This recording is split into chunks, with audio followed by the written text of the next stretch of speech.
Бұрын ертеде Өзбекстандан Қарақалпақия тұрыпсыз. Қанша тұрдыңыз онда? Сол жерде туылғанмын. Қарақалпақтың қай жерінде?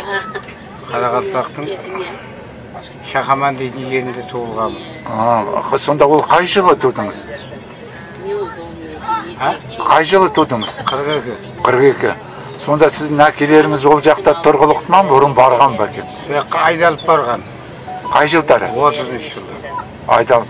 Сонда байдың тұқымы ма? Байдың тұқымы.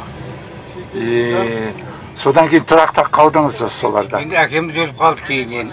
Әке-шешеңіз. Жалпы тағы сөзді сұрайын. Қазақтар көп па онда? Бәрі қазақ, Қарақалпақ деген нация жоқ.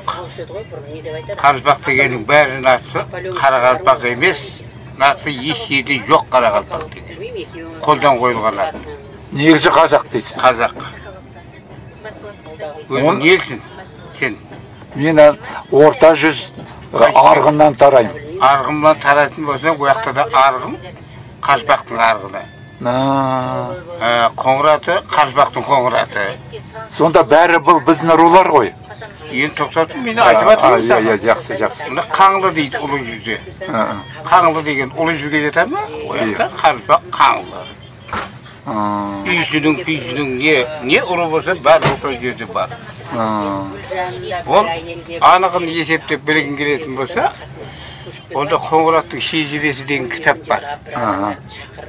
Қоңыраттың шежіресінің кітабының 168 бетін оқисың, 4 бет, 75-ке дейін оқыды. 168 беттен 175-ке дейін. Соның ішінде қалайынша ол атаққа кеткенді сөйлей жазулы.